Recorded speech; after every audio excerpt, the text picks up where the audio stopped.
हमने दम लगाया तो बहुत दूर की सूझी,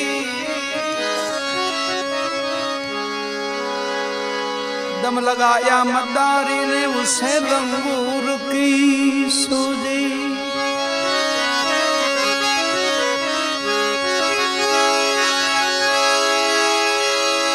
दम मारा भूखे ने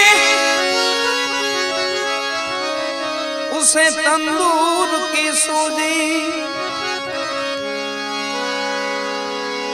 दम लगाया मुल्ला ने उसे हूर की सूझी।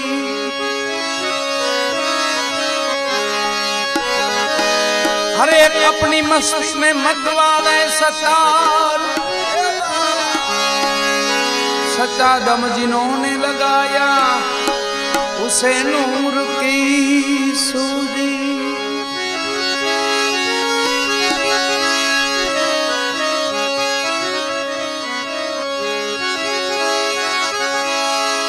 सुखियों सब संसार खावे पीवे और सोए, दुखियों दास कबीर जग सोवे तब रोवे। दुखियों दास कबीर जग सोवे तब रोवे।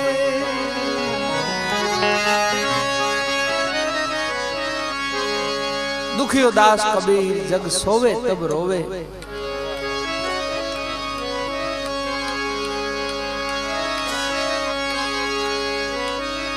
महापुरुषो संतो बीजाना दुख जोईने रोवे। हो महात्मा कबीर साहेब पोते रात्रिना समय निकळे ने, संतो महापुरुषो रातना ऊंघे ओछा, सतत जागरण होय छे एमने,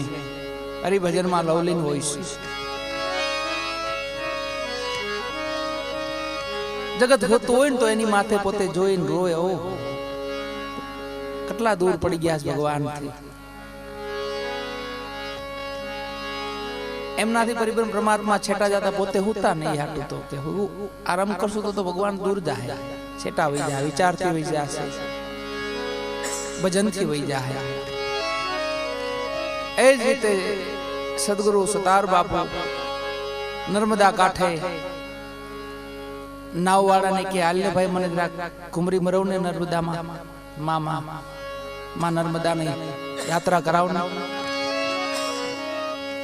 नाव में फरे से पोते आ काठे ते ओले काठे जाए भाई आया ले ले, आ बाजू ले ले, आ बाजू ले ले, फरे से एमा कोई समाचार आप्या के बापू महात्मा गांधी नी हत्या थई गई छे। सतार बापू विचार में पड़ी जाए। ओ जेनी जगत ने जरूरत थी राम भक्त था पोते आवा आत्मा नी कोने हत्या करी छे। एज विचार में पोता पा कलम हती हाथ में लखेश पोते हो। लाखों सलाम उनको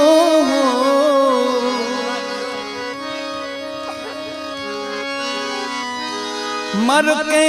जी गया,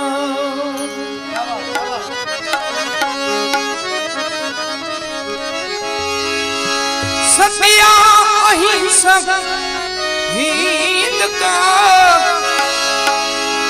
सत्या अहिंसक हिंद का महाबली गया। लाखों सलाम उनको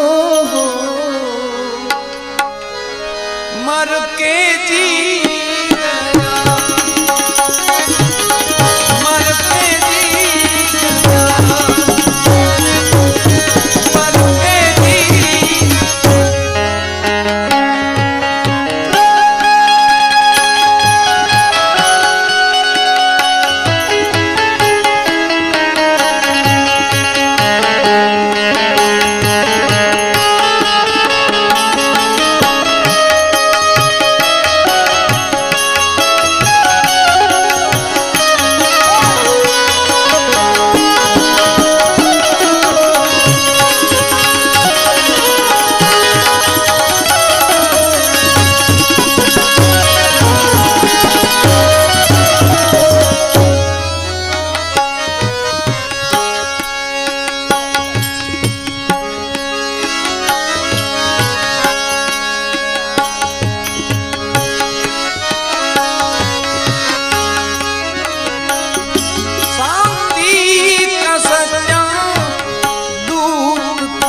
बापू कैसे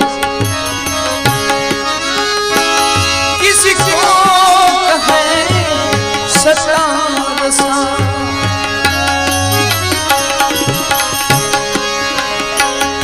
सीने में दर्द है किसी को कहे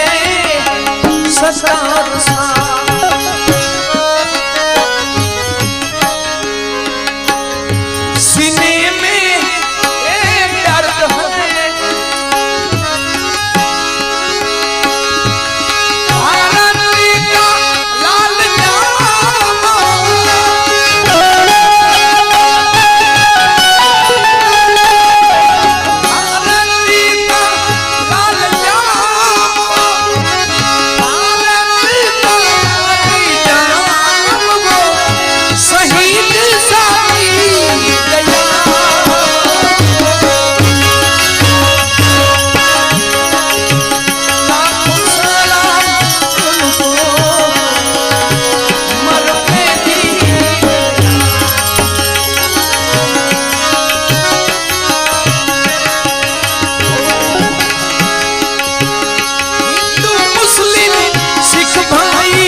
हरि जाए।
धर्म गुरु ने दिखलाई।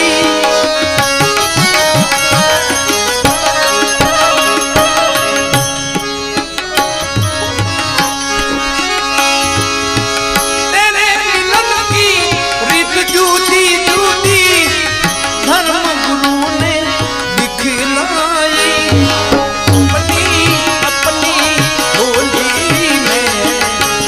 नाम जपे हर सैनाई। अपनी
धन मोला तेरी चतुराई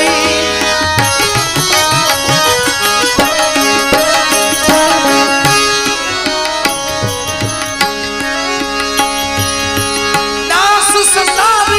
कहे करी जोड़ी धन मोला तेरी चतुराई अपनी अपनी बोली में नाम जपे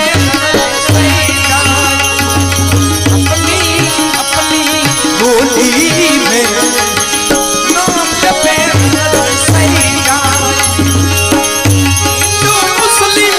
सिख भाई पारसी जैन यहूदी ईसाई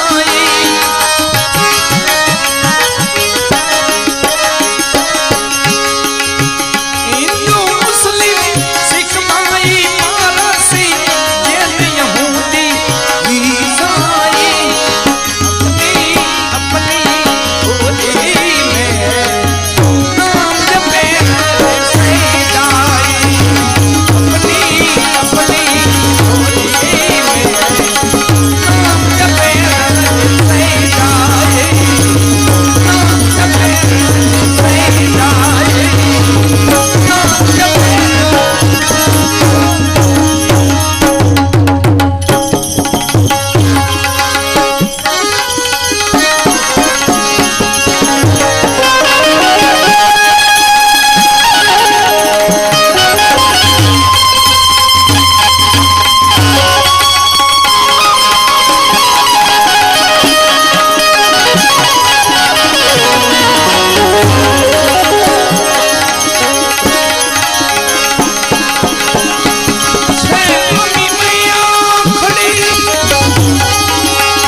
सदगुरु ने सतार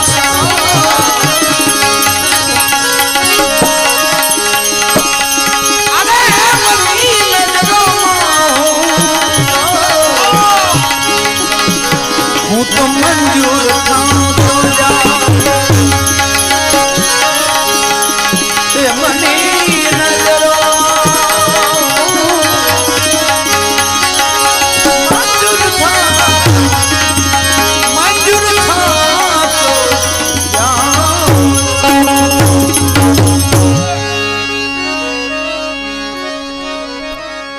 एमनी नजरों में हूँ मंजूर था तो जाऊं छू सूफी जीवन पोतानु राजपीपला सदगुरु सरदार बापू आगळथी गुरु परंपरा अनवर साहेब ना शिष्य था अनवर साहेब होथी साहेब ना शिष्य था होथी साहेब मोरार साहेब ना शिष्य था मोरार साहेब रवि साहेब ना शिष्य था रवि साहेब गुरु भाण ना शिष्य था भाण साहेब गुरु कबीर ए परंपरा माथी साहेब था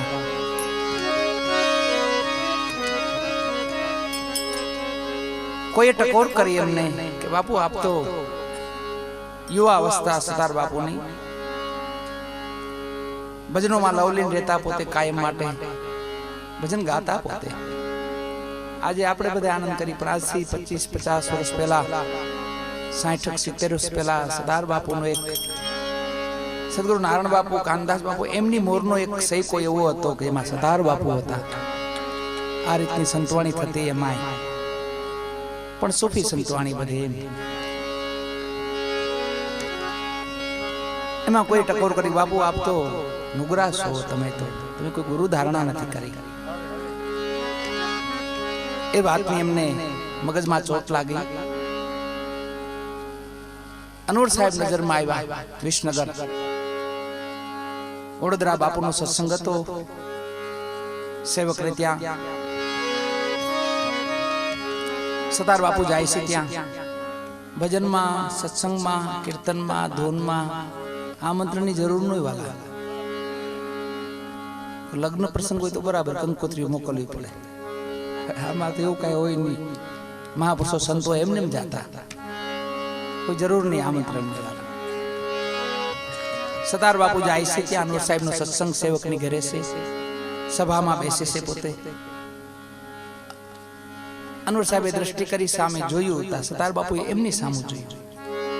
ભાવના હતી ને પોતાની મારે ગુરુ મહારાજ બનાવવા છે કંઠી બાંધવી છે એવી ભાવનાથી સામું જોયું બાપુ થોડાક હસ્યા એમની સામે સંતો હશે એટલે માની લઉં કે આપણું કક ચડિયાતું ભાગ્ય હોય તો જ હશે હો સંતોની દ્રષ્ટિ અમી દ્રષ્ટિ કઈ થાય તમારું ભાગ્ય ચડિયાતું હોય તો જ થાય સંતો જોવે નહીં હમાવાલા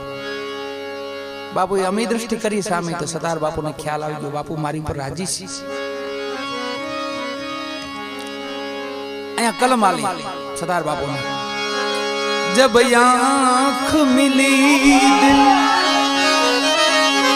दिल खो बैठे आँख मिली दिल खो बैठे अरे खो बैठे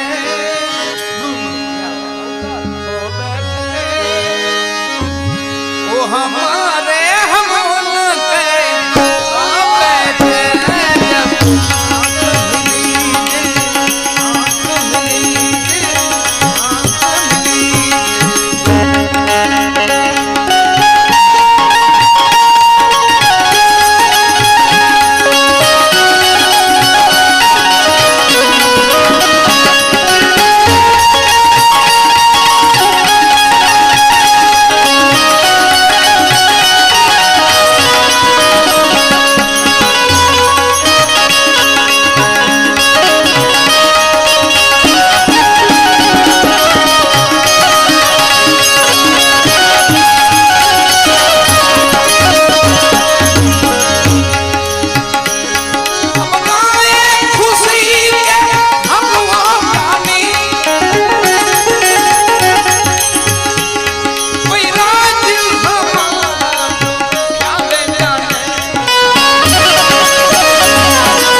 बारणे प्रेम सुराविना है सनम प्रेम सुराविना सनम प्यासी हृदय भरा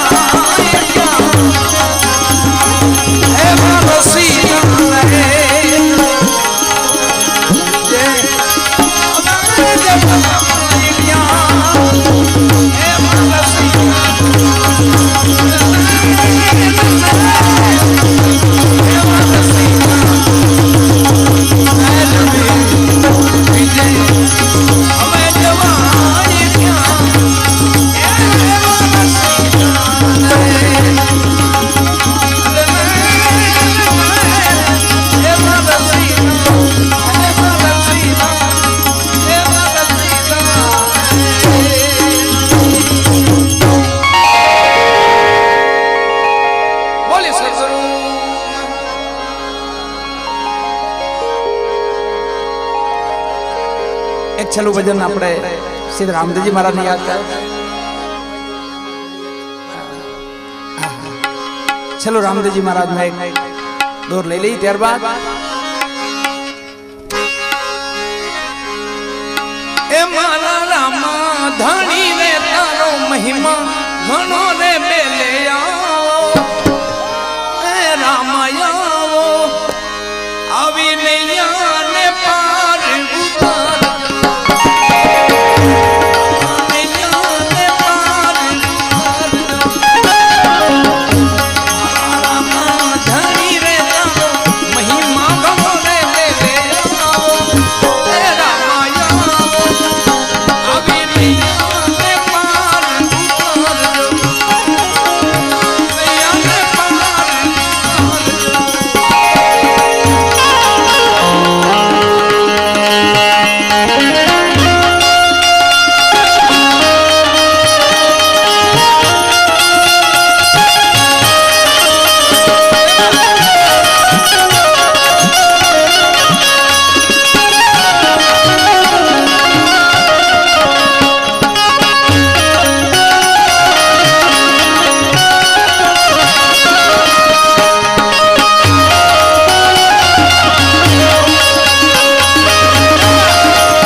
रामदेव जी महाराज